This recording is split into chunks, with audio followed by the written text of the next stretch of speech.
ఆ పిజ్జా కావాలి, ఆ బర్గర్ కావాలి, వాడిచ్చే ఐస్ క్రీమ్ కావాలి అని తిని రోగగ్రస్తులమై భయమై డబ్బులంతా ఈ కంపెనీలకు ఇస్తున్నాం.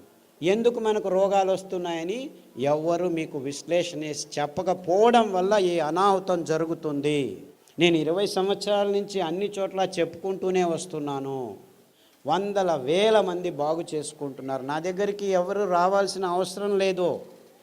అన్ని విషయాలు వివరంగా ఆ పుస్తకంలో రాస్తే ఆదరణ వాళ్ళు ప్రింట్ చేసి మీ అందరికీ ఇస్తున్నారు. PDF is free. మీరు ఒక నెంబర్కి ఫోన్ చేయండి. ఆ నెంబర్ ఎవరిది సార్? ఆ నెంబర్ అక్కడ బోర్డు మీద వేస్తారు. ఆ నెంబర్కి మీరు ఫోన్ చేస్తే మీ స్మార్ట్ ఫోన్కి పీడిఎఫ్ కాపీ ఫ్రీగా వస్తుంది. ఇప్పుడు నేను మాట్లాడిన విషయాలు, ఏ కషాయాలు ఎప్పుడు తాగాలి, ఎలా తాగాలి, ఐబిఎస్కి ఏం కషాయము, నరాల దౌర్బల్యానికి ఏం కషాయము, ఫిట్స్కి ఏమి కషాయము, బ్రెయిన్ ట్యూమర్కి ఏమి కషాయము, గర్భకోశం గడ్డలకి ఏమి కషాయము, ఊబకాయానికి ఏమి కషాయము, సన్నగా ఉన్న వాళ్ళు లావు అయ్యేదానికి ఏమిటి, లావుగా ఉన్న వాళ్ళు సన్నగా అయ్యేది ఏమిటి, ఇలాంటివన్నిటినీ వివరంగా ఎప్పుడు ఏ కషాయాలు తాగాలి అని చెప్పి అందులో వివరంగా రాశారు. సో మీరు ఆ పుస్తకం చదివితే చాలు, అన్నీ వివరంగా దొరుకుతాయి. మీరేమీ కంగారు పడాల్సిన అవసరం లేదు. మీకు ఏ రోగం ఉన్నా కానీ అందులో రాసేశారు. We have been doing this for the last 15 years. So మొత్తం దాదాపుగా 60 రకాల సందర్భాలకు, సన్నివేశాలకు కావలసిన కషాయాలు అన్నీ రాసేశారు. ఇంత ఏమీ అవసరం లేదు. మీకు ఏ రోగమన్నా ఉన్ని, ఇట్ డజంట్ మ్యాటర్. మీరు ఈ 5 సిరిధాన్యాల్ని 2 రోజులకు ఒకసారి మార్చి భోజనం చేయండి. అంటే 2 రోజులు అరికలు తినాలి, 2 రోజులు సామెలు తినాలి, 2 రోజులు ఊదులు తినాలి, 2 రోజులు అండుకొర్రలు, 2 రోజులు కొర్రలు, మళ్ళా సైకిల్. అలాగే కషాయాలు. ఈ రోగనిరోధక శక్తి మీకు కావాలంటే ఈ వ్యాక్సిన్లు ఇవి అవి ఏం పనిచేయవు, ఏమీ పనిచేయవు. మీకు పనిచేసేది ఈ 7 కషాయాలు చెప్తాను, పుస్తకంలో రాశారు. గరిక, తులసి, తిప్పతీగ, బిల్వం, కానుగ, వేప, రావి. ఈ 7 ఆకుల కషాయాల్ని 4 రోజులు, గరిక 4 రోజులు, తిప్పతీగ 4 రోజులు, తులసి 4 రోజులు, బిల్వం 4 రోజులు, కానుగ 4 రోజులు, 4 రోజులు వేప, 4 రోజులు రావి కషాయాలు తాగితే మీకు 2 సంవత్సరాలు డెంగ్యూ రాదు, పంగు రాదు, H5 రాదు, N1 రాదు, పంగు, జింకా, పుంకా, నీఫా, గీఫా, ఈ రోగాలన్నీ మీ దగ్గరికి రానే రావు, గ్యారంటీ. దీనికి ఏమైనా ఖర్చు పెట్టాలా మీరు? కానగాకు దొరుకుతుంది, తిప్పతీగ దొరుకుతుంది, వేపాకు దొరుకుతుంది, రావేకు దొరుకుతుంది, ఇంకా అన్ని చోట్ల నేను చెప్పేటివన్నీ దొరుకుతూనే ఉన్నాయి. మన అదృష్టం. ఒక్క పైసా ఒక్కరూ ఖర్చు పెట్టాల్సిన పని లేదు. ఆకులు తెచ్చుకోండి, బాగా కడగండి. ఏ దానిలతో కడుగుతారు? ఏ నీళ్ళతో కడుగుతారో ఆర్వో వాటర్తో కడక్కండి. రాగి ప్లేట్ ఉంచిన మట్టి కుండలో ఉన్న నీళ్ళతో కడగండి, స్ట్రక్చర్డ్ వాటర్తో కడగండి. అర్థమైందా? ఆ నీళ్ళతో కడిగి ఆ నీళ్ళతోనే కషాయం చేసుకొని, కావాలంటే తాటి బెల్లం, చెరుకు బెల్లం వేసుకోవద్దండి, గ్లూకోజ్ ఎక్కువ ఉంటుంది. తాటి బెల్లంలో ఫ్రక్టోజ్ ఎక్కువ ఉంటుంది, ఏమీ ఇబ్బంది లేదు. పిల్లలకి బెల్లం కొద్దిగా వేసి కషాయం తాపించండి. 9 నెలల పాప నుంచి 108 సంవత్సరాల ముసలి వాళ్ళు కూడాను కషాయాలు తాగొచ్చు, ఏమీ ఇబ్బంది లేదు. అదే ఆడవాళ్ళు అయితే గోంగూర కషాయం రామబాణం. మీకు ఏమీ తోచట్లేదనుకోండి, గోంగూర ఆకు తెచ్చుకొని 4 ఆకులు ఉడకపెట్టుకొని 2 నిమిషాలు కషాయం చేసుకొని తాగండి. టీవీ చూడకండి, టీవీ చూస్తూను తాగొచ్చు.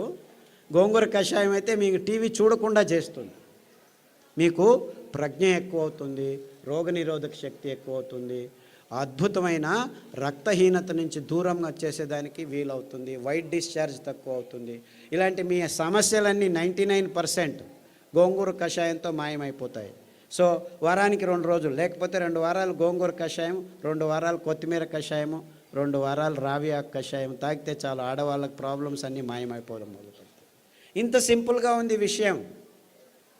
ఇన్ఫ్యాక్ట్ ఇంత సింపుల్గా ఉందని నేను చెప్పేది ఎవరు నమ్మరు. మొదలు అందరూ అలాగనే వాళ్ళు. ఒక డాక్టర్ లేచి నేను 2 గంటలు లెక్చర్ ఇచ్చిన తర్వాత, ఓ ఈజ్ దట్ సో సింపుల్ అన్నాడు. I said it is much simpler. 2 గంటలు అవసరం లేదు, 2 వాక్యాల్లో చెప్తాను నేను.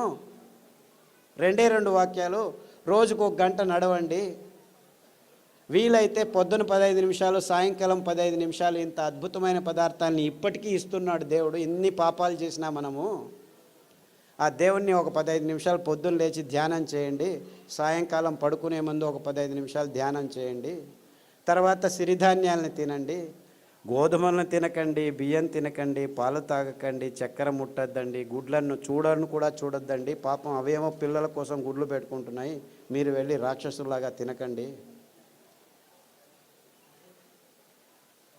దానిలో గుడ్లు దానిలో కొననివ్వండి. లేదు చేపలు చాలా మంచివి, జలపుష్పాలు తినొచ్చని కొందరు స్వామీజీలు కూడా చెప్పడం మొదలుపెట్టారు. దాంట్లో మీకు దొరికేది పాదరసము, మెర్క్యూరీ తప్ప ఇంకేమీ దొరకదు. అంత భయంకరంగా ఉంది. బుద్ధిమాంద్యం పోదు కదా, బుద్ధిమాంద్యులు అవుతారు.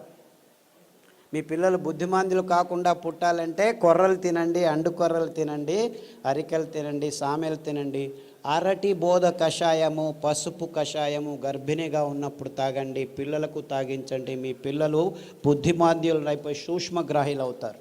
ఇన్ఫ్యాక్ట్ ఫిట్స్ వచ్చి కత్తి చాకు తీసుకొని చంపేస్తాననే పిల్లవాడు, ఆ తల్లిదండ్రులు కత్తి చాకు తీసుకొని చంపేదానికి పోయే పిల్లవాడు పసుపు కషాయము, రావి ఆకు కషాయము, శుంఠి కషాయం తాగిపించి అండు కొర్రలు తినిపించడం మొదలు పెడితే ఇప్పటికి 12 సంవత్సరాలైంది, 10వ తరగతి ఫస్ట్ క్లాస్లో పాస్ అయ్యాడు. ఇలా 100 కేసులు ఉన్నాయి. అంటే ఫిట్స్ కోసమని టెగ్రిటాలు, వాల్ప్రోయిక్ యాసిడ్, ఫ్రిజియం ఇవ్వడం మొదలు పెడతారు పిల్లలకి. ఆ మందులు తీసుకుంటూ పిల్లలు బుద్ధిమాంద్యులు అయిపోతారు. ఫిట్స్ రావు అని చెప్తారు, అయినా వస్తూనే ఉంటాయన్నమాట. అలాంటి వాళ్ళందరికీ కొర్రలు, అండు కొర్రలు తినిపించి ఈ కషాయాలు తాగిపిస్తే 6 నెలల్లో ట్యాబ్లెట్లు మెల్లిమెల్లిగా ఆపు చేసి ఇప్పుడు హ్యాపీగా ఇంట్లో అందరికీ సహాయం చేసుకుంటూ బాగా నడుస్తూ ఏ ఇబ్బంది లేకుండా మాట్లాడటం తెలియని వాళ్ళు కూడా మాట్లాడడం మొదలుపెట్టారు. అది 15 సంవత్సరాలు 20 సంవత్సరాల తర్వాత. అంతవరకు మాటలు అనేది తెలియని పిల్లలు కూడాను ఇప్పుడు మాటలు నేర్చుకుంటున్నారు. ఇలాంటి అద్భుతమైన విషయాలు ఈ ధాన్యాల్లో, ఈ కషాయాల్లో ఉన్నాయని చెప్పేదానికి నాకు చాలా చాలా సంతోషంగా ఉంది. అర్థమవుతుందా? It's very simple, very simple. ఇంత సరళమైన అద్భుతమైన ఆరోగ్య రహదారిని మేము నిర్మించాం. ఇంకా బాకీ ఉంది ఏమిటి? మీరందరూ అందులో నడవటం మాత్రమే. అంతే. అందరికీ ఆహ్వానం, ఆరోగ్య రహదారిలో నడవండి అని మా విన్నపంతో మీ అందరికీ వందనాలు. సిరిధాన్యాలు తింటే అరగట్లేదు అని దీనికి 2 కారణాలు ఉన్నాయి. మీరు పొద్దున్న సిరిధాన్యం ఇడ్లీలు తింటే రాత్రి వరకు ఆకలి కాదు. మీరు అనుకుంటున్నారు ఈ బియ్యం తిని 2 గంటలకే ఆకలి అవుతుంది కదా, సో అది బాగా అరుగుతుంది అనుకుంటున్నారు. అలా కాదు. ఇది సిరిధాన్యాలు తింటే మీకు ఎంత కావాలో అంత గ్లూకోజ్ అందుతూ ఉండటం వల్ల మీకు ఆకలి కాదు. అంటే అది జీర్ణం కావట్లేదని కాదు మీకు అర్థం. అందరికీ ప్రాబ్లం అది. అంతేకాకుండా మీరు సిరిధాన్యాల్ని బియ్యంలాగే కుక్కర్లో వేసి పుస్ అని 4 కూగులు కూగించేస్తే రాదనమాట. అది ఉడకదు. రాత్రి నానబెట్టి పొద్దున ఉడకబెట్టుకోవాలి. కనీసం 3 గంటల నుంచి 6 గంటలు నానబెట్టాలన్నమాట. నానబెట్టి వండితే ఆ ధాన్యం తింటే మీరు హ్యాపీగా ఫీల్ అవుతారు, ఆరోగ్యంగా ఉంటుంది. సిరిధాన్యాలు చిన్న పిల్లలు, 9 నెలల పిల్లలు కూడాను జీర్ణించుకోగలరు, ఏమీ ఇబ్బంది లేదు. కానీ మీరు వంట వండే విధానంలో మార్పు రావాలి. నానబెట్టి వంట చేయాలి. హలో సార్, మేము dialysis patient. Kidney infection. Hello, కిడ్నీలో చాలా రకాలైన ఇబ్బందులు ఉన్నాయి. ఒకటి, కిడ్నీలో రాళ్ళు రావటం, కిడ్నీ నుంచి యూరిక్ యాసిడ్ ఎక్కువ ఉండటం, క్రియాటినిన్ ఎక్కువ కావటం, డయాలసిస్కి పోవటం ఇలాంటివి. తర్వాత ప్రోటీన్లు ఎక్కువ కారటం, లావుగా ఉండిపోవడం, ముఖంలో వాపు రావటం, ఇవన్నీ కిడ్నీకి సంబంధించిన రోగాలు. కాలు కూడా ఇంత లావు నీళ్లు ఊరుకోవడం, ఇవన్నీ ఇబ్బందులకి చాలా సరళమైన పద్ధతి. అరికెలు 3 రోజులు, సామెలు 3 రోజులు గంజి రూపంలో తాగాలి. మార్చి 9 వారాల్లోనే మీకు ఈ ప్రాబ్లమ్స్ అన్నీ బాగవుతాయి. దానికి తోడు రణపాల ఆకు, పునర్నవ ఆకు, కొత్తిమీర ఆకు కషాయం వారం వారం మార్చి తీసుకుంటే 9 వారాల్లో మీకు అంతా బాగవుతుంది. వీక్లో డయాలసిస్ 2 టైమ్స్ మాకు. అది తగ్గిపోతూ వస్తుందమ్మా. ఇన్ఫ్యాక్ట్ చాలామంది డయాలసిస్ చేసుకున్న వాళ్ళు 1 సంవత్సరంలో డయాలసిస్ నుంచి దూరం కావచ్చు. Thank you sir. అండుకొర్రలు, బోధకాలు రోగం ఉన్న వాళ్ళు అండుకొర్రలు ఒక 3-4 సంవత్సరాలు తింటే బోధకాలు మెల్లిగా బాగవుతూ వస్తుంది. దానికి తోడు జామ ఆకు కషాయం, రావి ఆకు కషాయం, సాదాపాకు ఆకు కషాయం తాగాలి. బోధకాలు ఉన్న వాళ్ళకి అండుకొర్రలు 3 రోజులు, మిగిలిన ధాన్యాలు 4 ఒక్కొక్క రోజు తినాలి. సార్ నమస్కారం అండి. సార్ ఇక్కడ సార్ ఇటుపక్క సార్ చెప్పండి సార్. నా భార్యకి 4 సంవత్సరాల నుంచి ఒక వ్యాధి ఉన్నదండి. ఆమె ఉదయం పూట సరిగా పండుకోదండి. రాత్రి పూట పడుకున్న తర్వాత మళ్ళా తెల్లవారుజామున లేదండి. ఆ రాత్రి తెల్లవారుజామున అట్లా 2 రోజుల వరకు అలాగనే నిద్రపోతుందండి. లేస్తే తల తిరిగి వెంటనే మళ్ళీ కింద పడిపోతుందండి. ఈవెన్ పక్కన ఉన్న బాత్రూమ్ దగ్గర నుంచి మంచం దగ్గర రావడానికి కానీ తన నడిచే శక్తి లేక చిన్నపిల్లలాగా దొగ్గాడుకుంటూ వచ్చి మంచం మీద పడుకుంటుందండి. లేస్తే మళ్ళీ ఫుల్గా యాక్టివ్గా ఉంటుందండి. ఇది ఎందుకనేది అర్థం కాలేదండి. దీనికి వెర్రి నువ్వుల నూనె 2 వారాలు, నువ్వుల నూనె 2 వారాలు, ఉదయం లేచిన వెంటనే పడిగడుపున తాగించాలి. దానికి తోడు మారేడు ఆకుల కషాయం, బిల్వపత్రం కషాయం అంటారు. మారేడు బిల్వం 2 ఒకటే. గరిక కషాయం, పసుపు కషాయం, సాదాపాకు కషాయం వారం వారం మార్చి తాగించండి. అండుకొర్రలు 3 రోజులు, మిగిలిన ధాన్యం ఒక్కొక్క రోజు. ఇలా తినిపిస్తే 6 వారాల్లోనే తేడా కనిపిస్తుంది. 6 weeks all that it takes. 6 నెలల్లో పూర్తిగా బాగవుతుంది. రక్తపు క్యాన్సరు, గర్భకోశం క్యాన్సరు, మెదడు క్యాన్సరు, ఎముకల క్యాన్సరు, ఇలా 14 రకాల క్యాన్సర్లు పుస్తకంలో పట్టీలో రాశారు. దాంట్లో ఉన్న ఆహారం కషాయాలు వాడితే 6 వారాల్లోనే తేడా రావటం జరుగుతుంది. 6 నెలల్లో చాలా మటుకు మీకు గుణముఖులు అవుతారు. సార్ నాకు ఒట్టిగో డిజినెస్, తల తిరగడం, మళ్ళీ ఇది ఒకటి ఉంది సార్. ఇది బ్రెయిన్ కొంచెం. సాదాపాకు కషాయము, పసుపు కషాయము, అరటి బోధ కషాయము.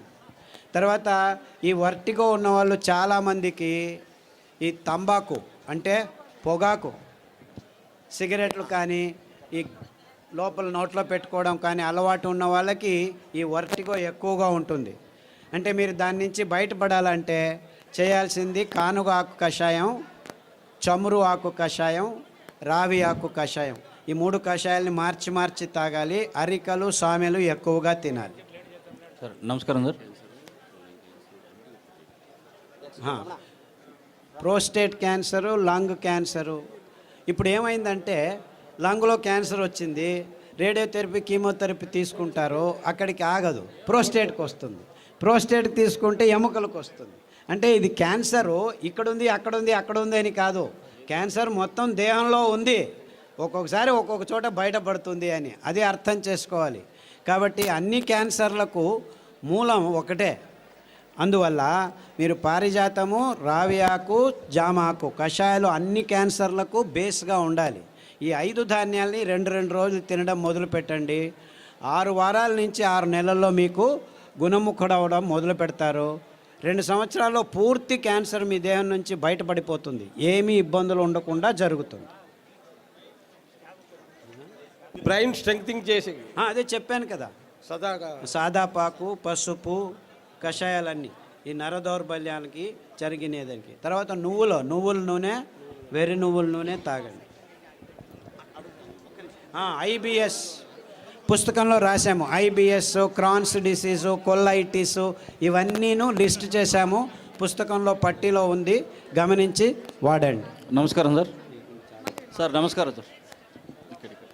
సార్ పాలు కాకుండా పాల ఉత్పత్తులు, పెరుగు, మజ్జిగ.